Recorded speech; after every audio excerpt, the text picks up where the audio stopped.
ఈరోజు మహిళలకి ఆడబిడ్డ నిధి ఇంట్లో ఎంతమంది 18 ఏళ్ళు దాటితే అంతమందికి 1500, నీకు 15, నీకు 15, నీకు 15 అని ఎవ్వరికి ఇవ్వకుండా పంగనామాలు పెట్టారు. ఏ విధంగా సంతోషంగా ఉంటారు, ఏ విధంగా నవ్వుతారు? రైతులకి, రైతు కూలీలకి రైతు భరోసా ఇవ్వాలి, ఇన్పుట్ సబ్సిడీ ఇవ్వాలి. ఏదైనా తుఫాన్లు వచ్చో లేదా ఏదైనా ప్రకృతి వైపరీత్యాల్లో వచ్చి నష్టపోతే నష్టపరిహారం ఇవ్వాలి. ఎక్కడైనా ఇచ్చారా? ఇవ్వలేదు. ఏ విధంగా రైతులు సంతోషంగా ఉంటారు, ఏ విధంగా నవ్వుతారు? నిరుద్యోగులకి ఉద్యోగం ఇస్తాం, లేకపోతే నిరుద్యోగ భృతి 3000 ఇస్తామన్నారు. ఉద్యోగాలు లేవు, నిరుద్యోగ భృతి లేదు. మరి ఏ విధంగా వాళ్ళు సంతోషంగా ఉన్నారు, ఏ విధంగా నవ్వుతున్నారు?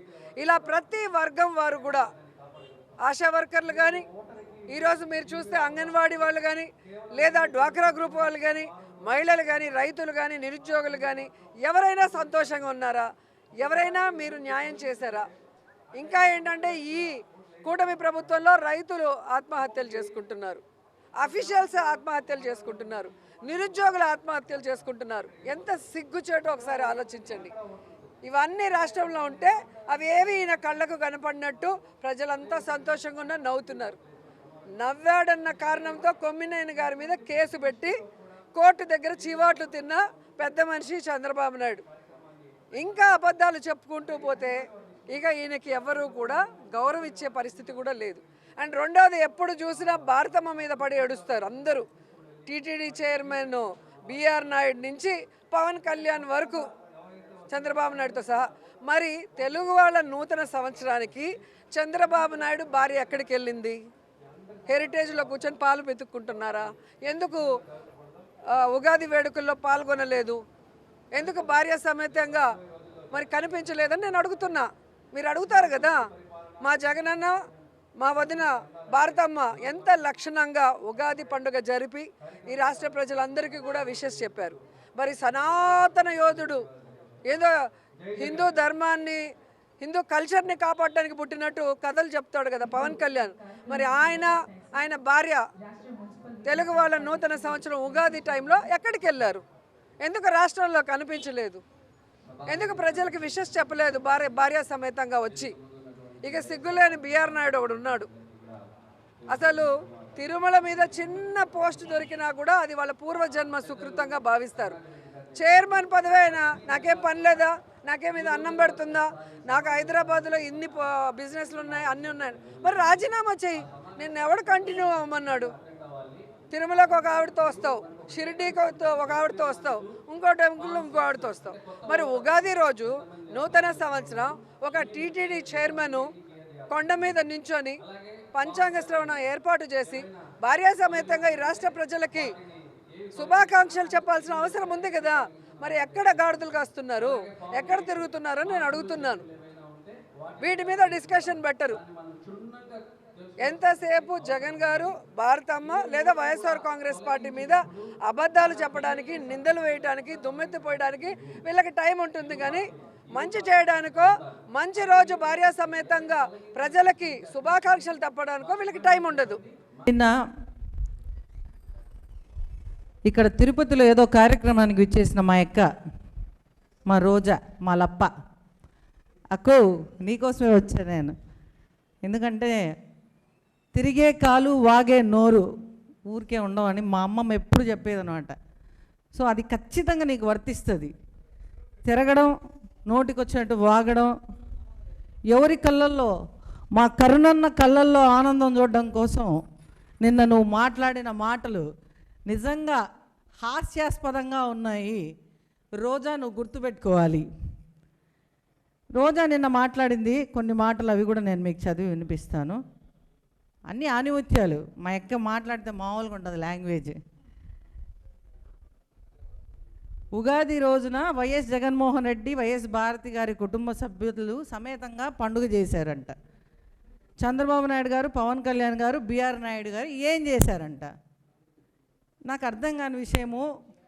ఊర్లో ఉండే వాళ్ళు మగవాళ్ళంతా ఏం చేశారు అనేది తప్ప నీకు ముందు నీ మొగుడు ఏం చేస్తున్నాడు అన్న ఆలోచించావు ఎప్పుడన్నా రోజక్క?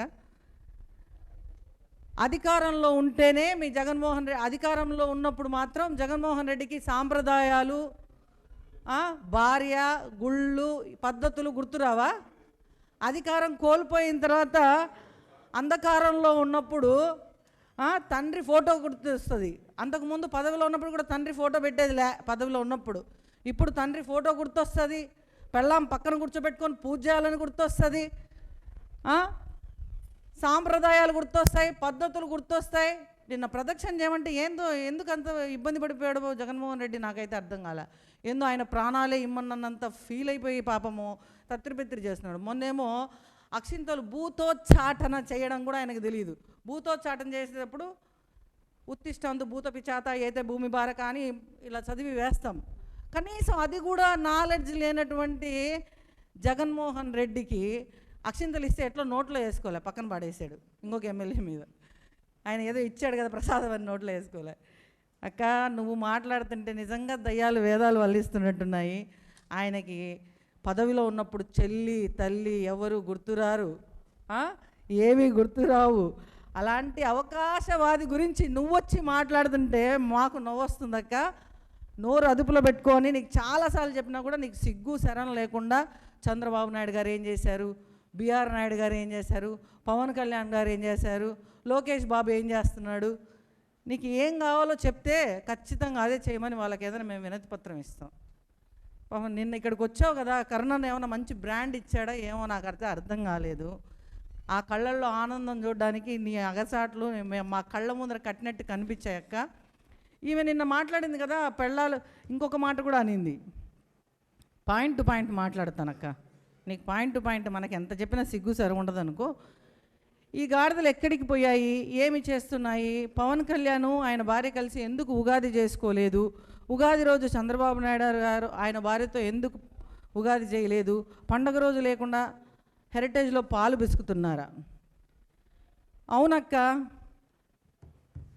పనికిమాలిన గాడిదలు పోయిన గత ప్రభుత్వంలో రాష్ట్రాన్ని నాశనం చేస్తే ఆ గాడిదలు మళ్ళీ తిరిగి వచ్చి ఇక్కడ పిచ్చి వేషాలు వేయకుండా ఆ గాడిదలకు తగిన బుద్ధి చెప్పడానికే పవన్ కళ్యాణ్ గారు, చంద్రబాబు నాయుడు గారు, లోకేష్ గారు మళ్ళీ ఇక్కడ ప్రజల జీవితాల్లోకి ఈ అడ్డగాడిదలు అడ్డంగా రాకుండా, అడ్డంగా తినడానికి, మళ్ళీ రాష్ట్రం మీద పడి దోచుకోవడానికి రాకుండా సాయశక్తులా కృషి చేస్తున్నారు, గాడిదల కోసమే పని చేస్తున్నారు అనేది మాత్రం నువ్వు గుర్తుపెట్టుకో రోజక్క. ఉగాది పండుగ ప్రతి ఇంట్లో ఆనందం కలగాలని, ప్రతి ఇంట్లో ప్రతి ఒక్క వ్యక్తికి సుఖ సంతోషాలతో ఉండాలని పవన్ కళ్యాణ్ గారు, చంద్రబాబు నాయుడు గారు, లోకేష్ గారు, బిఆర్ నాయుడు గారు ప్రతి ఒక్కరు ట్వీట్లు చేశారక్క. నీకు కనిపించట్లేదేమో, వాళ్ళు కూడా వాళ్ళకి ఇళ్ళల్లో ఒక ఫ్యామిలీలు ఉంది. అయినా నిన్న మాట్లాడుతూ నువ్వు అన్నావు వాళ్ళ పిల్లలు పక్కన లేరా. నీకు ఏందో నాకు అర్థం కావడంలే. మీ జగనన్న ఇక్కడికి వస్త్రం కోసం వచ్చినప్పుడు పిల్లలు ఉండాలి కానీ ఉగాది పండగ కోసం పిల్లలు ఉండదు. మరి నీ మొగుడు ఎక్కడ పోయినాడు? అడ్డగాడిదా రోజా?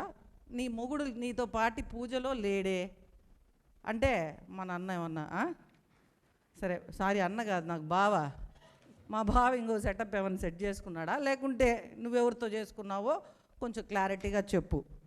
అంటే మనకు మాత్రం మనం చేసేవన్నీ, చెప్పేవన్నీ శ్రీరంగ నీతులు, చేసేవన్నీ వేరే పనులు అని నువ్వు చేస్తే వ్యాపారం, మేము చేస్తే ఇంకొకటి అంటే ఎట్ట చెప్పు. నీకు మాత్రం మొగుడు ఉండబడలా, ఇంకొకళ్ళకి మాత్రం పిల్లలు ఉండాలి. పిల్లలు వాళ్ళకి పనులు ఉన్నాయా, వాళ్ళు ఎక్కడున్నారో నీకు చెప్పాలా, ఫోటోలు పెట్టాలా, సరిపోతుందా? లేకపోతే నిన్ను కూడా తొడబోవాలా? ఎక్కడికి పోతే అక్కడికి ఏం మాట్లాడుతావు? అడుదిరి ఇడుదిరి బిఆర్ నాయుడు గారి దగ్గరికి వస్తావు, అడుదిరి ఇడుదిరి పవన్ కళ్యాణ్ గారి దగ్గరికి వస్తావు, అడుదిరి లోకేష్ బాబు దగ్గరికి వస్తావు.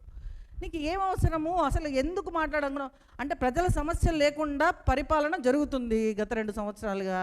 కాబట్టి మీకు సమస్యలు లేవు. ఆ సమస్యల మీద మాట్లాడడానికి సమస్యలు లేవు కాబట్టి వ్యక్తుల మీద మాట్లాడితే ఏదో జగనన్న కళ్ళల్లో ఆనందము, మా కరుణన్న కళ్ళల్లో ఆనందము, ఇంత దూరం వచ్చినందుకు ఆ బ్రాండో చీరో పట్టు చీరో మొన్న అందరికీ సన్మానాలు చేశాడు, నీకు కూడా అట్ట సన్మానం ఏమైనా చేశాడో మరి పర్సనల్గా మాకు తెలియదు. గుడిసెట్లు వేసుకొని గుడిసెట్టు పనులు చేసింది వైసీపీ ప్రభుత్వం. ఎప్పుడు సనాతన సాంప్రదాయాల గురించి బయటకు వచ్చి మాట్లాడిన వ్యక్తి పవన్ కళ్యాణ్ గారు. గుర్తుపెట్టుకో రోజా, నోరుందని మాట్లాడితే పళ్ళు రాలగొట్టి చేతిలో పెడతా. పవన్ కళ్యాణ్ గారిని అనే అర్హత నీకు అసలు లేదు. ఎవరిని పడితే వాళ్ళని మాట్లాడడానికి పడ్డానికి ఇక్కడ మేమేమి అమాయకులైతే కాదు. ఇంకొక మాట అనింది భారతి గారు, సంతోషంగా పండగను జరుపుకున్నారు జగన్ గారు, భారతి గారు. మరి ఈ భారతి అనే అడ్డగాడిద 5 ఏళ్ల ముందు ఎక్కడికి పోయిందమ్మా? మేము అనకూడదు, నువ్వు అన్నదానికి నేను చెప్పాను. యస్మిన్ యథావర్తితవ్యయో మనుష్య తస్మిన్ తదావర్తితవ్యం స్వధర్మ. అంటే ఏ విధంగా అయితే ఒక వ్యక్తి మాట్లాడతాడో అదే విధంగా తనను మాట్లాడడమే ధర్మం అని ధర్మం చెప్తుంది. కాబట్టి మరి భారతి అనే అడ్డగాడిద వస్త్రానికి ఎందుకు రాలేదు? భారతి అనే అడ్డగాడిద ఎందుకు ఇన్ని రోజులు పూజలు చేయలేదు? భారతి అనే అడ్డగాడిద ఎందుకు ప్రసాదాలు కింద పాడేసింది? ఇవన్నీ మేము మాట్లాడగలం, అంతకంటే అద్భుతంగా మాట్లాడగలం. నోరుందని మాట్లాడితే తాట తీసి కూర్చోబెడతాం. ఇంకోటి ఏదో మాట్లాడింది మా అక్క. నగరిలో నిన్నైతే పట్టించుకునే దిక్కు లేదు కాబట్టి నువ్వు ఇలా రోడ్ల మీదకి వచ్చి కనీసం నగరిలో నువ్వు నీతో పాటు ఉన్న కార్యకర్తలకి ఉగాది రోజు ఏం చేసావో ఒక మాట చెప్పు చూద్దాం. నగరిలో ఒక అడ్డగాడిద తిరుగుతూ ఉంది. సమయం వచ్చినప్పుడు ఆ గాడిదకు చెప్తున్నాము, ఆ గాడిదకు ముఖ్యంగా నగరిలో ఉండే అడ్డగాడిదకు చెప్తున్నాము, సమయం వచ్చినప్పుడు ఆ గాడిదకు పాలు కాదు కదా, తోలు కొవ్వు అన్ని పిండి పక్కకు పెడతాం. పాలు పిండడం కాదు, పాలుతో సహా తోలు ఒలులో ఉండే కొవ్వు కూడా పిండేసి పక్కన పెడతామని ఈ సందర్భంగా తెలియజేసుకుంటున్నాను. రాష్ట్ర ప్రజలు కోరుకునేది ఏంటి అంటే సుభిక్షమైన పరిపాలన. ఆ పరిపాలన పవన్ కళ్యాణ్ గారు నిన్న ఉగాది సంవత్సరం, నూతన సంవత్సరం, పరాభవనామ సంవత్సరంలో చంద్రబాబు నాయుడు గారు, పవన్ కళ్యాణ్ గారు ఎంతో బృహత్తరమైన కార్యక్రమం, వికలాంగులకు ఉచిత బస్సు ఏర్పాటు చేసి, అంటే బయటకు వచ్చి ఆర్భాటాలు అంగులు చేయాల్సిన పని లేదు. పూజలు పునస్కారాలు ఎలా చేయాలో ఎక్కడ చేయాలో ఎవరికి వాళ్ళకి తెలుస్తుంది. బయటకు వచ్చి 4 అక్షింతలు మొఖాన కొట్టుకొని లేదంటే తల మీద నీళ్ళు జల్లేసుకొని నేను పూజ చేసేసాను అని ఆర్భాటాలు చేయాల్సిన పని లేదు. పూజలన్నీ బయట పెట్టుకోవాల్సిన పని లేదు. రోజా, మీ అన్న ఇదే ప్రభుత్వంలో ఉన్నప్పుడు ఏం చేశాడు? ప్రభుత్వంలో ఉన్నప్పుడు ఎందుకు మీ అన్న కానీ మీ వదిన కానీ పాపం వచ్చి బయటకు వచ్చి పూజలు చేయలేదు ఎందుకని? ఈరోజు వచ్చి గుర్తొచ్చిందా నీకు? ఈరోజు నీకు బిఆర్ నాయుడు గారిని మాట్లాడుతున్నావా? నీకు సిగ్గుందా అసలు? రాజీనామా చేయాలి, అసలు సంబంధం లేని మాటలన్నీ మాట్లాడతా ఎక్కడికి పోయారు? అవును, గాడిదలు కాస్తున్నారంటావా? మీరందరూ అడ్డమైన గాడిదలు కాబట్టే మిమ్మల్ని మళ్ళీ తిరిగి ప్రభుత్వంలోకి రాకుండా చేయడమే మా ఉద్దేశం. కాబట్టి అదే పనిగా ప్రజల పక్షాన ఉంటున్నాం కాబట్టి మిమ్మల్ని ఖచ్చితంగా తరిమి కొట్టడమే ధ్యేయంగా పెట్టుకున్నాం. కాబట్టి మీరు అలాగే అనుకోండి, కూడా తప్పులేదు. మాకు నోరుందని మాట్లాడితే మాకు అంతకంటే నోరుంది, మేము కూడా మాట్లాడతామని గుర్తుపెట్టుకోవాలి. రోజా, నువ్వు మనం మాట్లాడేటప్పుడు మన మొగుడు కూడా పక్కన పూజకు ఉండాలి. లేకుండా వేరే వాళ్ళని మాట్లాడితే మనల్ని కూడా అలాగే చూపిస్తారు. మన మొగుడు ఎక్కడ పోయినాడో పాపము. కాబట్టి నోరుందని మాట్లాడితే ఖచ్చితంగా మళ్ళీ మీరు ప్రభుత్వంలోకి వస్తాము అని కలలు కంటున్నారు. అదైతే మర్చిపోండి. మీకు మళ్ళీ ప్రజలు మిమ్మల్ని నమ్మే పరిస్థితుల్లో లేరు. నువ్వు అన్నావు ఇప్పటికీ కూడా మీరు ఛాలెంజ్ చేస్తున్నావు కదా, నువ్వు అదే నగరిలో చెప్తున్నా ఆర్భాటంగా మాట్లాడావు కదా ఈరోజు పొద్దున.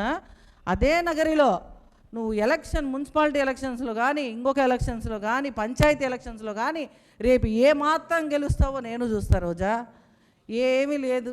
నీ అన్న కళ్ళల్లో ఆనందం చూసినా కూడా నీ బతుకులేదు. ఇంకొకటి ఏంటంటే ఇప్పుడు ఇవన్నీ మాటలు ఈ రోజా ఎందుకు మాట్లాడుతుందంటే, పాపం ఇప్పుడే వైఎస్ విజయమ్మ గారు ఒక లెటర్ ఇచ్చారు, పాపం ఇష్యూ చేశారు.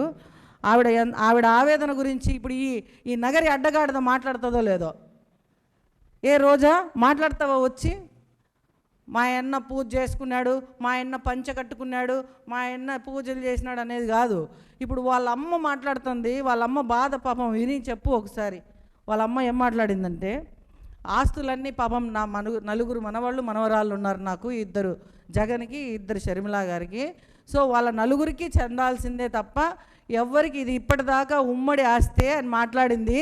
మరి రేపు ఈ అడ్డగాడిది వచ్చి ఈ విషయం గురించి మాట్లాడి సదరు పాపం మహిళ అమ్మ ఆమె వైఎస్ రాజశేఖర రెడ్డి గారి భార్య, జగన్మోహన్ రెడ్డి గారికి అమ్మ, ఆమె గురించి ఎంత సపోర్ట్ చేసి ఇదే ప్రెస్ క్లబ్లో నుంచి నేను ఛాలెంజ్ చేస్తున్నాను. రోజా, నువ్వు వచ్చి మాట్లాడగలిగే సత్తా, ధైర్యం, దమ్ము నీకుందా అని నేను అడుగుతున్నాను.